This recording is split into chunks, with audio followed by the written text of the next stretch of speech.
Hi, and welcome back. Today we are going to be working on another Stoic meditation. This will require conscious and focused attention. So, if you wish to gain the full benefits of this exercise, you may wish to pause whatever else it is that you are doing and follow along with the video. This is a Stoic meditation. Therefore, the principles of this meditation originate within the fundamentals of Stoic philosophy. Since you are going to be sitting still and concentrating, I would advise you to sit in a comfortable position, maybe upright with your spine at a neutral, maybe lying down flat on your back or side, or maybe sitting back comfortably yet supported in a chair. Before we start the exercise, I invite you to go and do this. Today we are going to be trying to see clearly, which is something that is quite difficult to do for many a reason. One fundamental reason is that we are creatures who have evolved with certain emotions and instincts, and that can cloud our judgment. For example, when we see a tool, the way that we interact with the world is not necessarily by an observation of what the thing is, but its utility or its emotional meaning.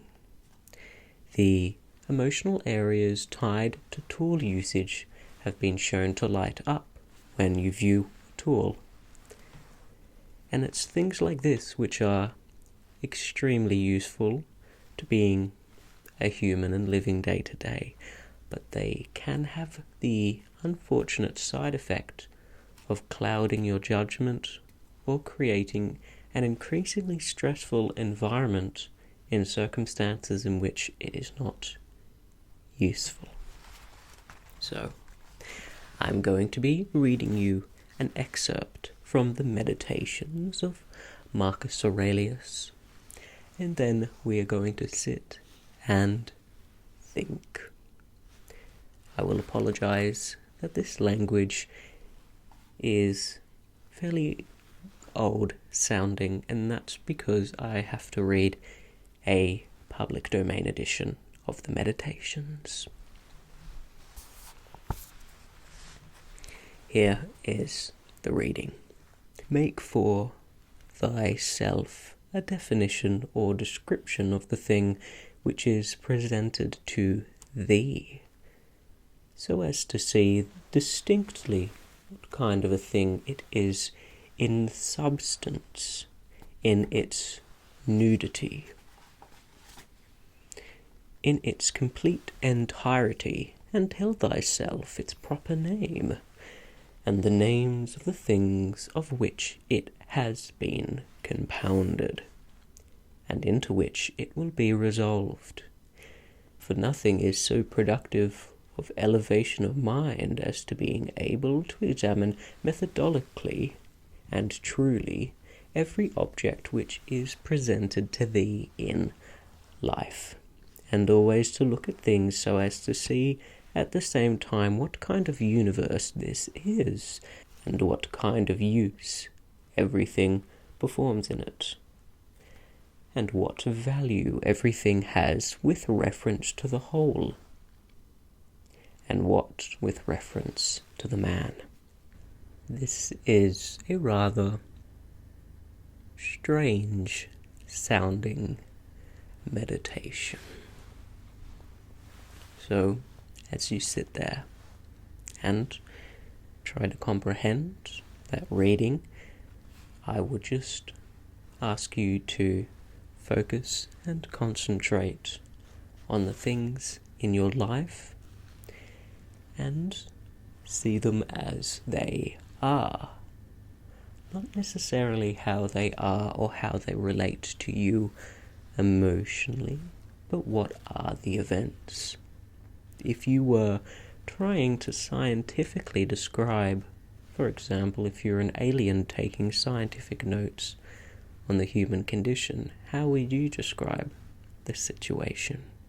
It's this kind of bland, scientific view of existence and human interaction and the world that actually removes the stress that a Stoic can have, because it removes existential anxiety of problems. For example, if you stub your toe, it's hard to direct anger or pain in any direction when you sit down and fundamentally think about the events which just occurred.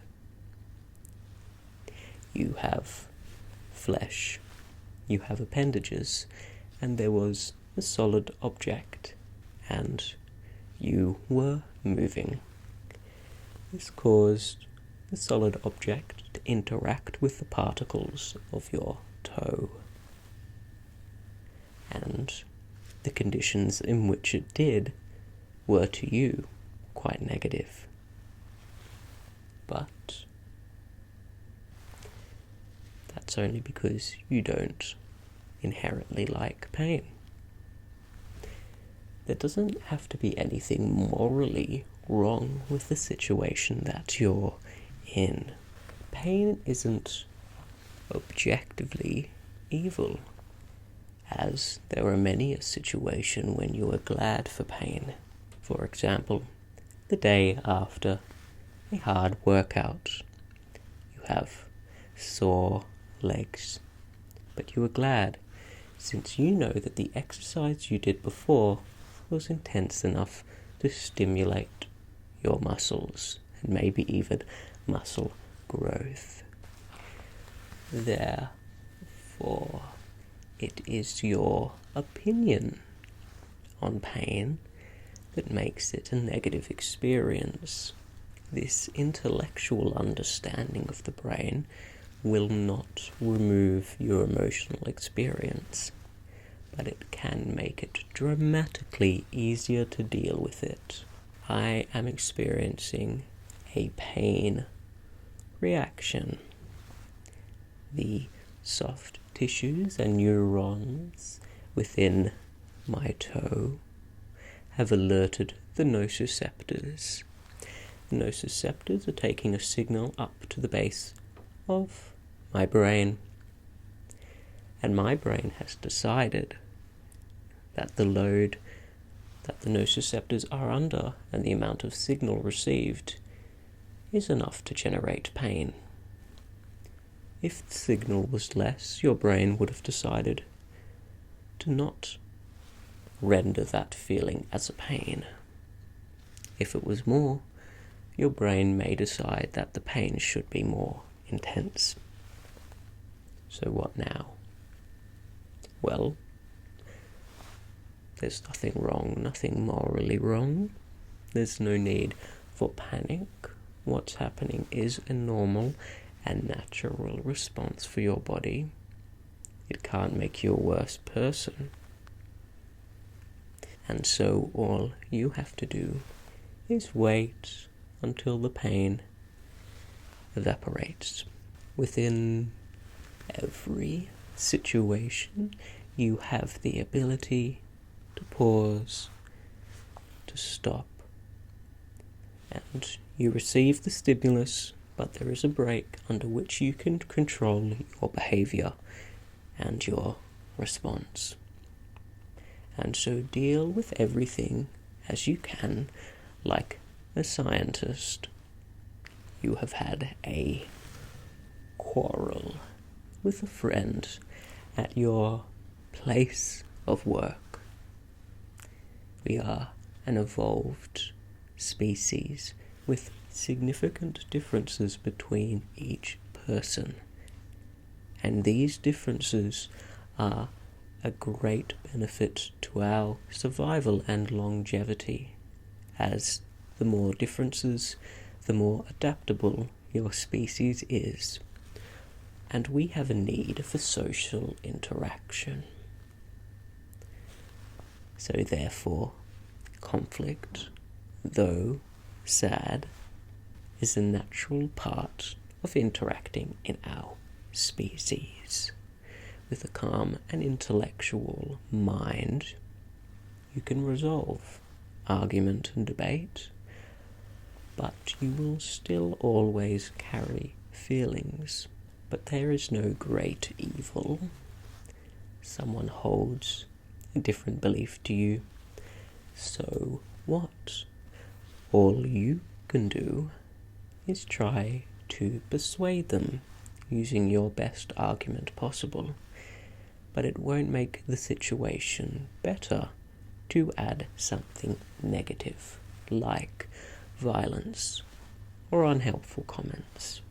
So with this clear, rational, and logical view, I would like to invite you to step back and have a view on the things in your life.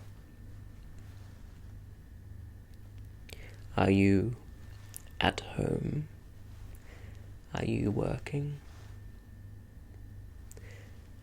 What are the things which alert your attention in your environment, and how do you feel about them? Can you identify why you feel in such ways? Is it constructive to feel the ways that you do about the things under your concern? If not, maybe evaluate this stimulus and the reason. That's a classic example of an emotional response which is clearly linked to some various stimulus, such as not having slept enough, having low energy the last time that you ate, varying stress levels throughout the day. Can you step back and out of yourself and see that you are just a creature of our species with a nervous system, an intertangling of veins, flesh, and neurons, walking around with hormones pumping through your various body systems, and certain variables entice you to act in certain ways. But those variables don't necessarily hold grips on objective reality or morality. You are not more justified at treating your spouse or partner or workmate or friend worse just because you had less sleep. It's a reason. But, of course, if you see clearly, you can see that they do not deserve it anymore. So, think about things objectively with a love to yourself and others. Understand your nature as a human being. We have natural wants and needs, and so understand this. If there is a highly emotional situation throughout your day, I would invite you to step back and survey yourself and your surroundings like a scientist.